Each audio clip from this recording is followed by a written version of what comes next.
Good evening to all of you. Myself PK Singh and you are watching Future Zone Classes.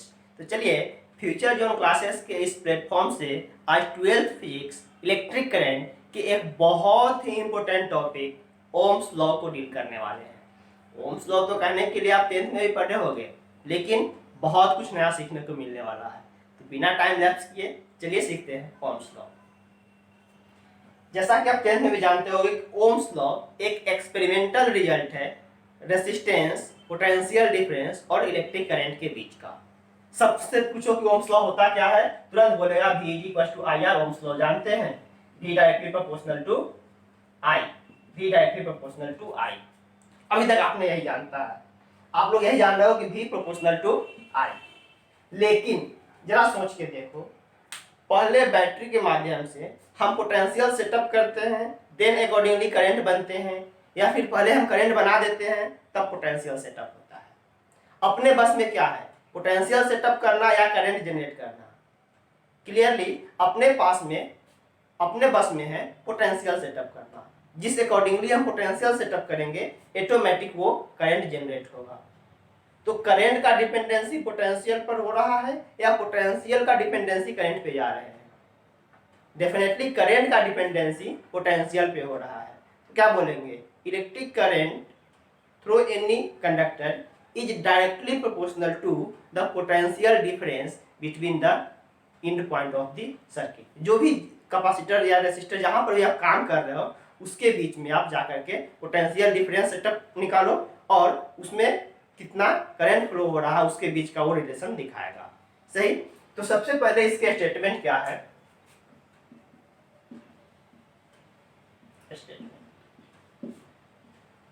At constant temperature. सबसे पहला चीज लिखना बहुत जरूरी है।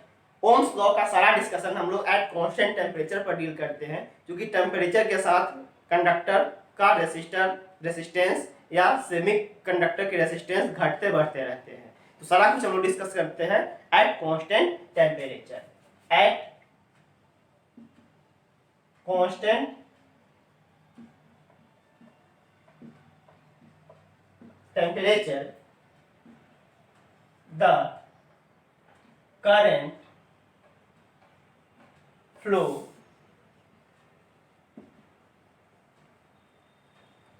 through any resistor या conductor is directly proportional to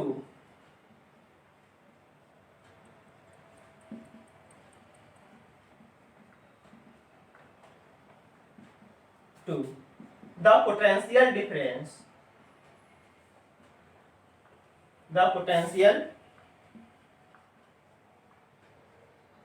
difference between the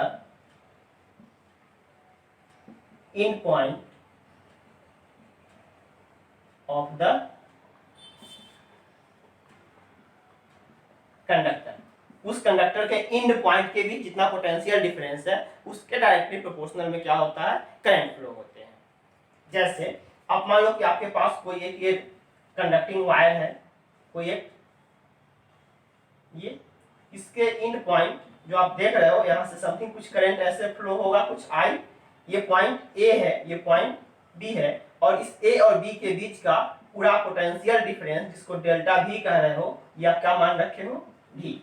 ए और B के बीच का पोटेंशियल डिफरेंस मतलब VA माइनस VB।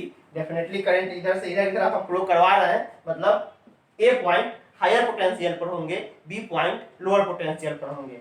तो दोनों के बीच का potential difference means delta V। यू कहो कि VA minus VB। VA minus VB का वैल्यू क्या है, V है। Then according to Ohm's law I is directly proportional to potential difference V। I directly proportional to potential difference V। I जैसे ही equate करेंगे, एक प्रोपोर्शनल कांस्टेंट आता है 1/R into V। I is equals to V/R, V equals to IR। Mathematically I proportional V लिखो या V proportional I लिखो, mathematically तो कोई फर्क नहीं पड़ता है, लेकिन यहाँ पर कंसेप्ट के साथ अगर बात करो तो फर्क पड़ जाता है। पहले पोटेंशियल डिफरेंस सेटअप किए देन करंट बन रहा है, तो करंट का डिपेंडेंसी वोल्टेज पे है। यहाँ क्या लिखा रहा है, करंट का डिपेंडेंसी वोल्टेज पर है, और ये क्या लिख रहा है, वोल्टेज का डिपेंडेंसी करंट पे है, जो कि प्रैक्टिकली पॉसिबल नहीं है कि वोल्टेज करंट पे कैसे डिपेंड कर सकता है। करंट का डिपेंडेंसी वोल्टेज पे होता है, इसी कारण इस फॉर्म में रिजल्ट लिखते हैं। बहुत माइनर फर्क है, बहुत सारे बुक सिंपल लिख देते हैं v प्रोपोर्शनल टू i और इक्वेट कर देते हैं v बराबर r into i, but according to me ये चीज गलत है।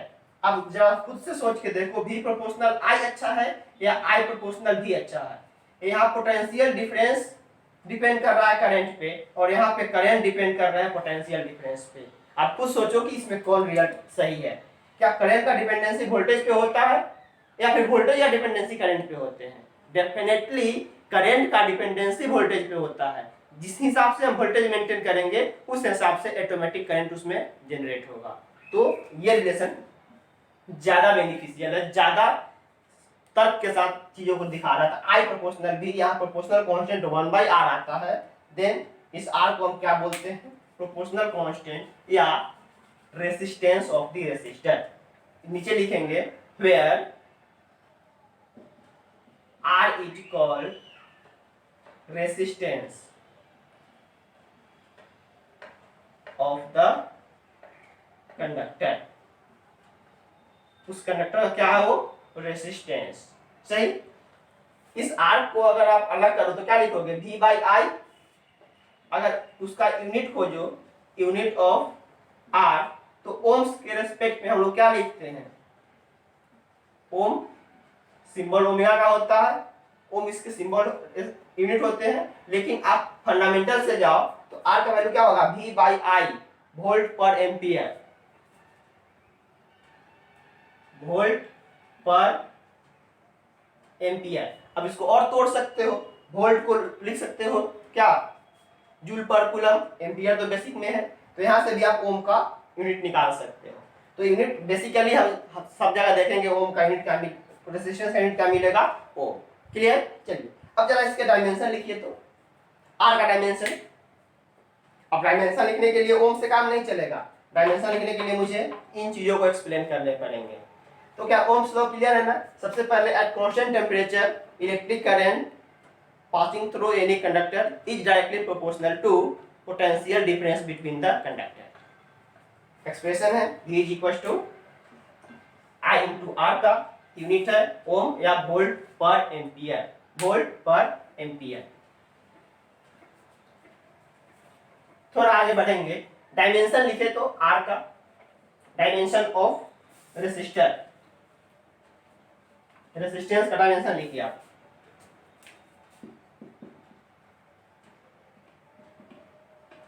डायमेंशन ऑफ R, डायमेंशन लिखने के लिए भी आप देखो R is equal to V by i लिखे हो, वोल्ट पर एम्पियर।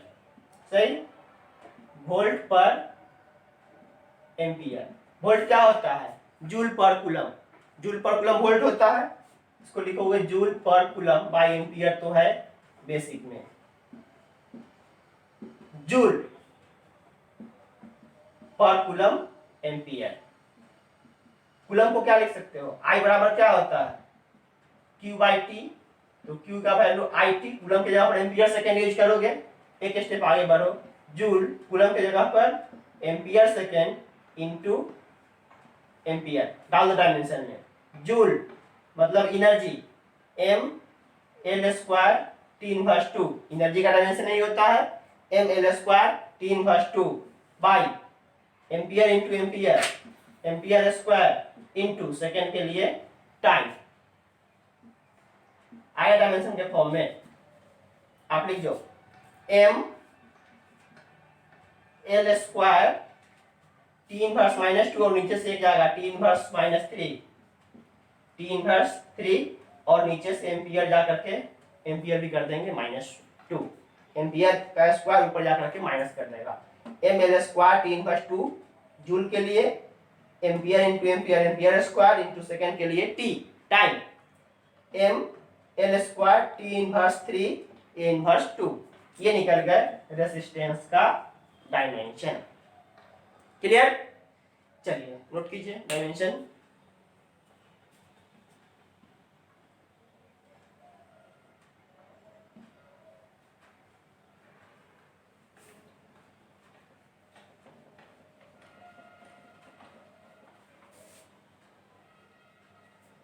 अब किसी भी कंडक्टर का जो भी आप रेसिस्टेंस निकालते हो, रेसिस्टेंस केवल मटेरियल पर डिपेंड नहीं करता है, रेसिस्टेंस उसके ज्योमेट्रिक फिगर पे भी डिपेंड करते हैं। एरिया ऑफ क्रॉस सेक्शन कितना है, लेंथ कितना है, इन सब चीजों पर भी रेसिस्टेंस डिपेंड करता है। टेम्परेचर बाय टेम्परेचर भी रेसिस्टेंस बदलते हैं, जिसको हम लोग टेम्परेचर का डिपेंडेंसी करेंगे नेक्स्ट क्लास में। आज हम ओम्स लॉ के थ्रू जो रेसिस्टर निकाले, उस रेसिस्टर का ज्योमेट्रिकल इंटरप्रिटेशन, मतलब ज्योमेट्री बदलने के साथ उसके रेसिस्टेंस कैसे घटेंगे बढ़ेंगे, इन चीजों पर एक चीज डिस्कस करते हैं। इसको आप नोट करके करोगे।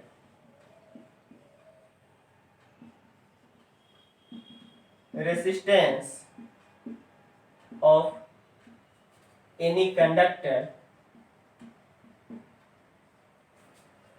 depends upon geometrical configuration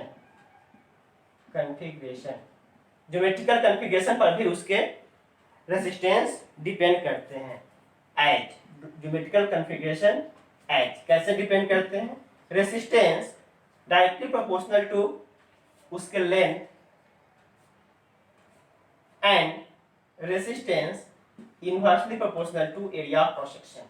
कोई एक वायर आप बना रखे हो, जिस वायर का area of cross section A है और इसके लेंथ एल है, देन रेसिस्टेंस लेंथ के डायरेक्टली प्रोपोर्शनल और एरिया ऑफ क्रॉस सेक्शन के इनवर्सली प्रोपोर्शनल में डिपेंड करते हैं। फर्स्ट और सेकंड को कंबाइन करो,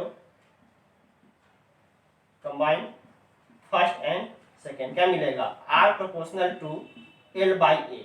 इक्वेट करेंगे, कोई ना कोई प्रोपोर्शनल कांस्टेंट चाहिए। R is equal to rho into L by A, जहां पर इस रो को बोलते हैं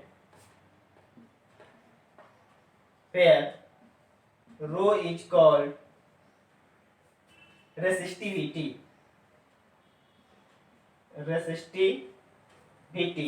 और specific resistance of conductor। R is equal to rho L by A, जहां पर इस रो का वैल्यू क्या है?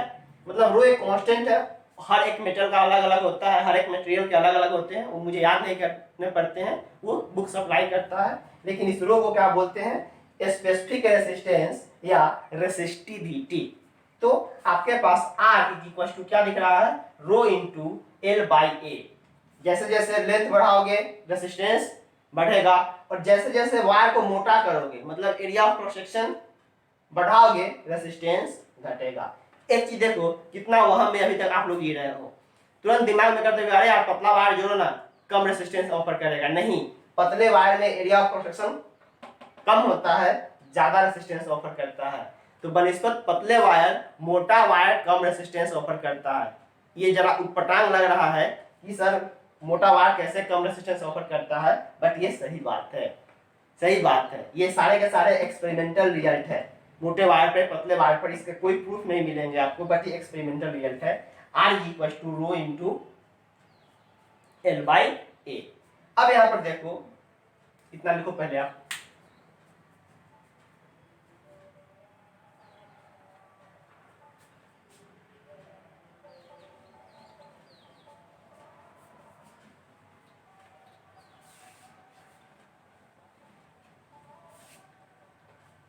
R equal to rho into L by A है। फॉर गिवन लेंथ, अगर हम लेंथ फिक्स कर दे, दो अलग अलग वायर है, एक का लंबाई 1 मीटर, दूसरे का लंबाई भी 1 मीटर, दो अलग अलग वायर है सेम लेंथ के।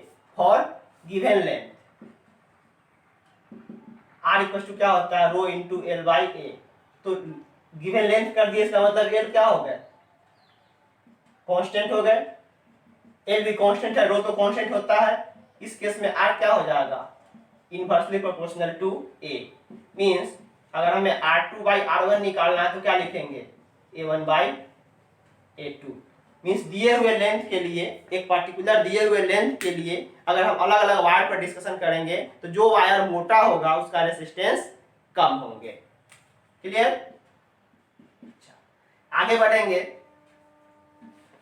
फॉर गिवन एरिया, जैसे इसमें आप फिगर बनाओगे तो कुछ ऐसा दिखाई देगा। एक फिगर ये है सेम लेंथ के, इसका एरिया कुछ A1 है, और एक दूसरा मोटा सा वायर बना दिए, एक मोटा सा वायर बना दिए, इसका भी लेंथ L है और इसका एरिया कुछ A2 है। इस तरीके से हम डील कर रहे हैं दो अलग अलग वायर पर, कंफ्यूज नहीं करेंगे। अभी दो अलग अलग वायर है, एक हो सकता है कि कॉपर हो, एक हो सकता है या फिर कॉपर का ही एक पतला वायर है L लेंथ का, कॉपर का ही मोटा वायर है L लेंथ का। तो ज्यादा रेजिस्टेंस किसका, ज्यादा रेजिस्टेंस उसका होगा जिसका एरिया कम होगा, इसके रेजिस्टेंस क्लियरली ज्यादा होंगे। सही।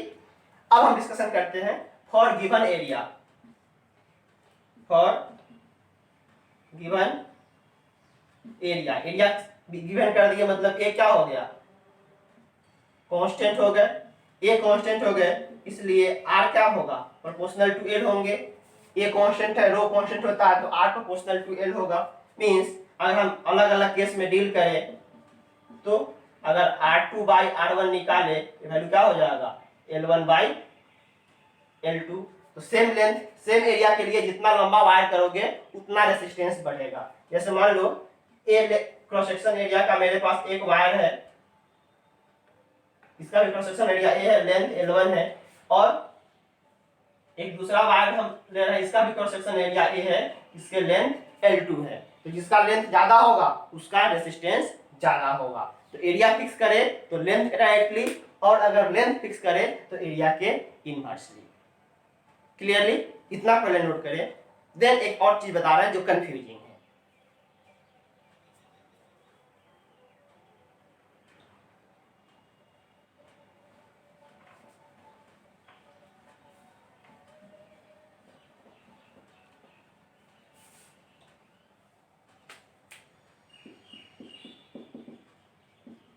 इंपॉर्टेंट क्या है, इंपॉर्टेंट जैसे अभी तक हम जो डिस्कस किए हैं, एक दिए हुए वायर फिर एक नेक्स्ट वायर, मतलब दो अलग अलग वायर पर डिस्कस कर रहे हैं लेंथ सेम करके या फिर एरिया सेम करके।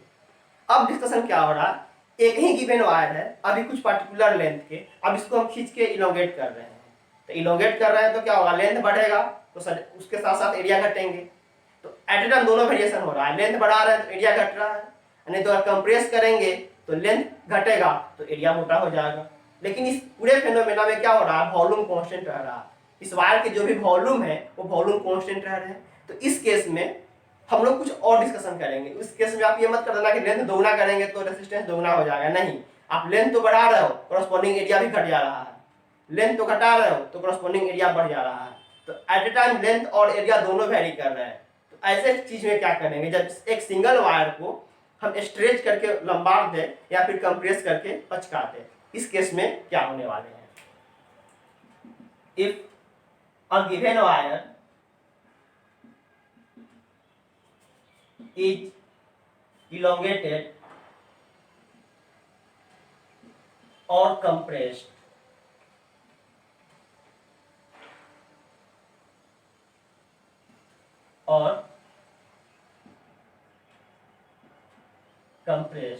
then होगा क्या, जैसे मान लो कि इनिशियली अपने पास कोई एक वायर था, कोई एक वायर थे इस तरीके से,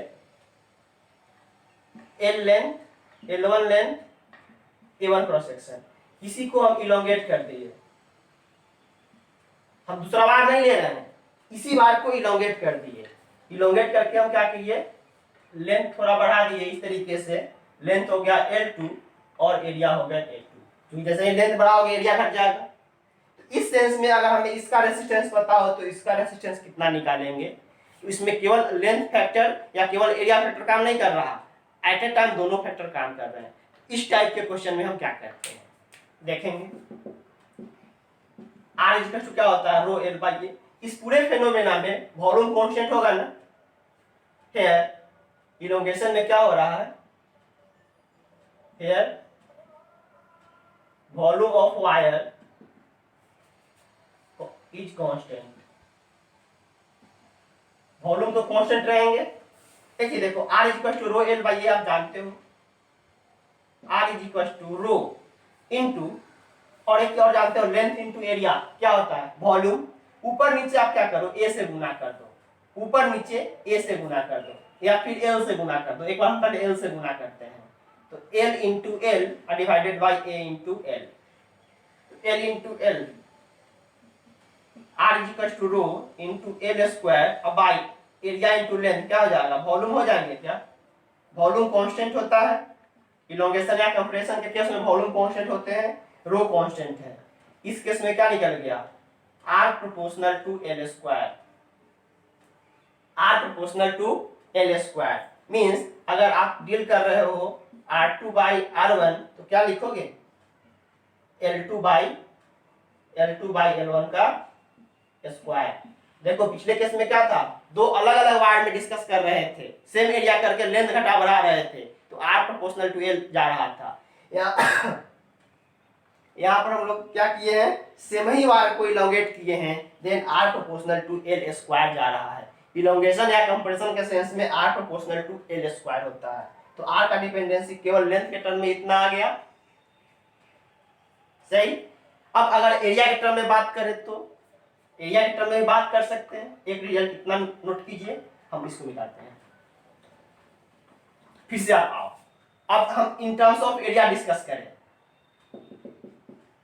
R equal to rho into L by A होता है, ऊपर नीचे क्या करो आप A से डिवाइड कर दो, ऊपर भी A से मल्टीप्लाई करो, नीचे भी A से मल्टीप्लाई करो, R इक्वल टू रो और लेंथ इंटू एरिया क्या हो जाएगा, volume by A into A square. Rho तो कांस्टेंट होते हैं, इलोंगेशन या कंप्रेशन के केस में वॉल्यूम भी कांस्टेंट है, मींस आप लिख सकते हो R inversely proportional to A square, R inversely proportional to A square. इस केस में अगर आप लिखना चाहो तो R2 बाई R1 अगर करते हो तो वैल्यू क्या हो जाएगा, A1 बाई A2 का होल स्क्वायर।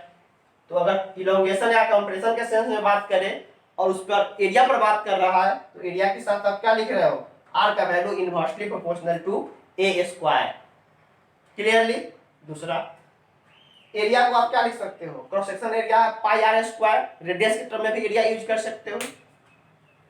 जरा आप रेडियस के टर्म में रिजल्ट देखो, ये रिजल्ट तुम्हारा क्या है एरिया के टर्म में। अब जरा रेडियस के टर्म में अगर देखना चाहो तो क्या लिखोगे, in terms of radius, in terms of radius of wire R equals to rho L by A, हमें एरिया को बचाने हैं तो ऊपर और नीचे एरिया से गुना करो, क्या हो जाएगा R equals to rho length into area, volume बन जाएंगे और बाई एरिया का square, R equals to rho into V, और एरिया को लिख सकते हो pi R square, cross section area है, सर्कल का रेडियस एरिया यही होता है, और फिर इसका स्क्वायर कर रहे हो आप, पूरा रेजिस्टेंस आपका क्या बन गया, R is equals to rho into V into pi square R power 4। ये पूरा टर्म कांस्टेंट है, देखो रो भी पाई कांस्टेंट है। Clearly R inversely proportional to radius के power 4, R inversely proportional to radius के पावर 4। यहां से अगर आप रिलेशन लिख सकते हो R2 बाई R1 तो क्या हो जाएगा, इनवर्स रिलेशन जा रहा है तो ये हो जाएगा R1 बाई R2 के पावर 4, जहां स्मॉल r क्या है रेडियस, कैपिटल R क्या है रेजिस्टेंस।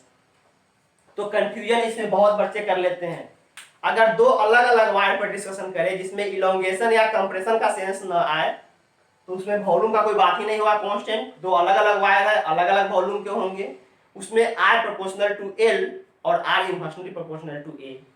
लेकिन अगर सेम वायर में इलोंगेशन या कंप्रेशन करें मतलब वॉल्यूम कंजर्वेशन डेफिनेटली वहां पर होंगे, वहां पे R proportional to L square मिलता है केवल लेंथ के टर्म में बात करें तो, और एरिया के टर्म में बात करें तो R inversely proportional to A square मिलता है, और रेडियस के टर्म में बात करो तो R inversely proportional to radius power 4 में वैल्यू मिलते हैं। ये चीज कंफ्यूज नहीं करोगे, इस पे तुम्हें एम करीम में जो नेक्स्ट एक्सरसाइज होगा ओम्स लॉ का, उसमें ढेरों सारे न्यूमेरिकल मिलेंगे, if a wire having length इतना इज इंक्रीज्ड इतना इतना, मतलब बहुत सारे क्वेश्चन मिलेंगे, उस पे तुम इसी फंडा का एप्लीकेशन करोगे और क्वेश्चन करोगे। ऐसे हम अभी एक दो क्वेश्चन कोशिश करते हैं करने का, आप इसको नोट करो।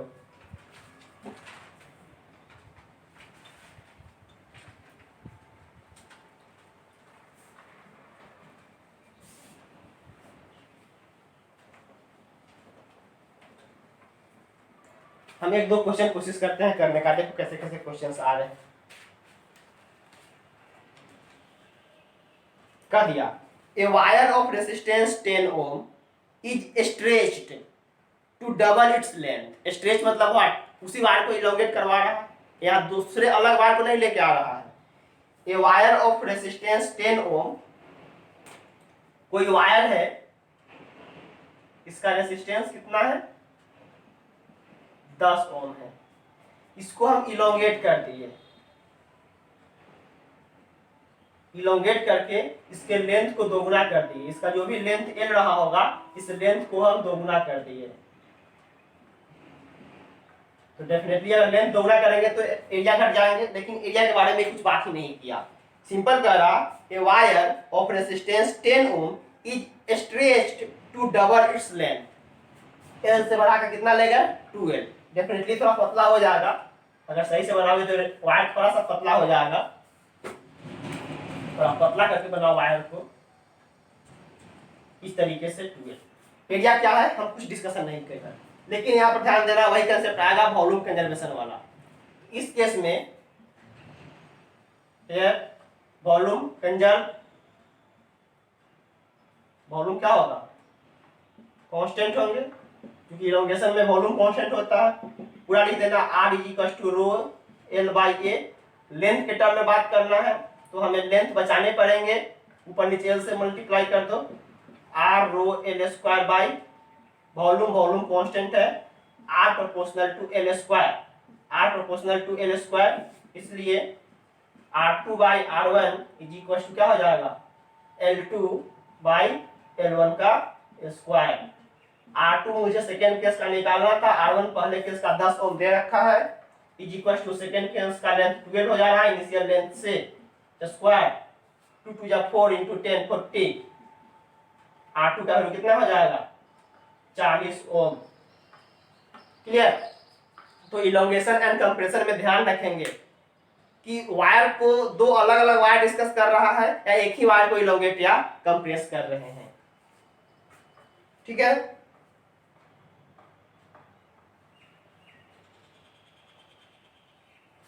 एक और क्वेश्चन देखेंगे।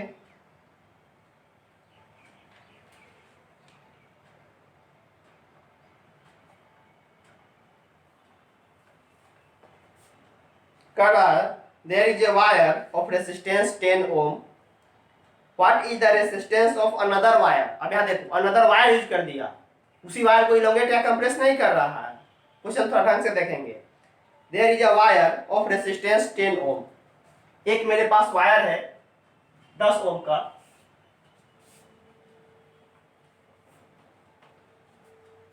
एक वायर है 10 ओम का,